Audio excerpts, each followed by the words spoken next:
In the year 1800, a 16-year-old Welsh girl longed to own her own Bible. She'd been saving up her pennies from the age of 10, and finally she had enough to buy her own Bible.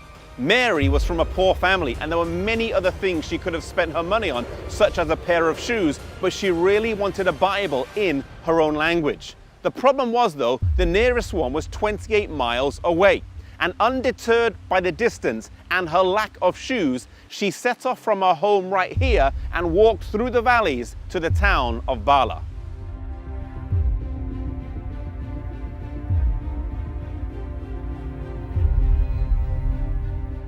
Arriving here in the town of Bala, she went to the home of Reverend Thomas Charles. Today his home stands on the high street and has now been converted into a bank. He was so inspired by her story that he sold her 3 Bibles for the price of 1. One of those today is in the National Library in Wales, and another one is at Cambridge University's library.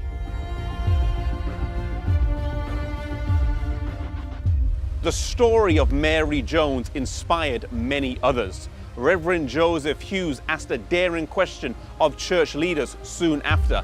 If for Wales, why not for the kingdom? And if for the kingdom, why not for the world? That question posed at a meeting of the Religious Tract Society on the 7th of December 1802 would reverberate around Wales and ultimately the world.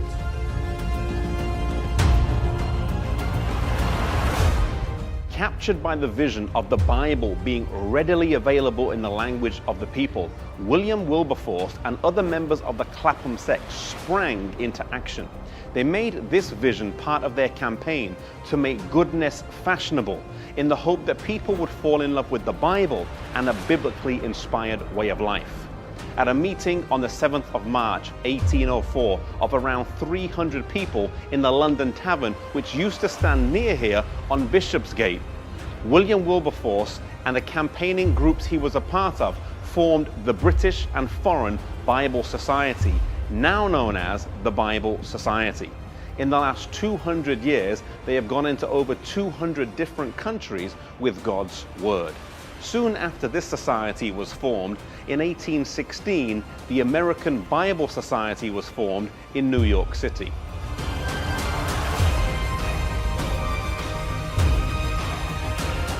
Later in the 19th century, inspired by Hudson Taylor and the China Inland Mission, 7 students at Cambridge University, later known as the Cambridge 7, gave up promising careers and sailed to China to be missionaries. Their influence inspired many others, causing the number of missionaries in China to swell from 165 in 1885 to 800 just 15 years later, approximately 1/3 of the Protestant missionary force.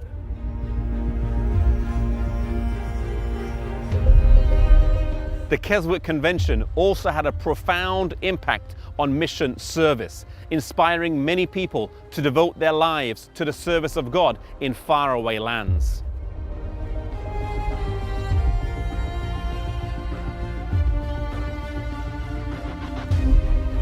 As the Dark Ages came to a close and the light of God's Word was beginning to shine, Daniel 12 verse 4 was being fulfilled.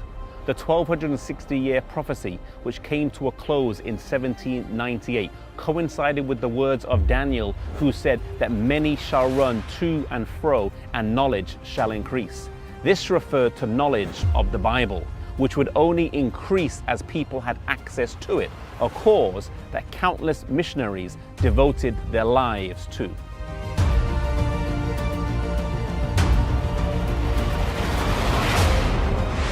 Today, mission service may not be as cutting edge as it was back then, or the Bible as new, but the need for both is still vital. The Great Commission still applies today. There are countless people who have never heard of the Bible and who have no idea what Christianity is. Maybe God is calling you to be a missionary, to leave your home, your place of comfort, and fly away to a different land and be a missionary for God there where people have not heard of Him yet.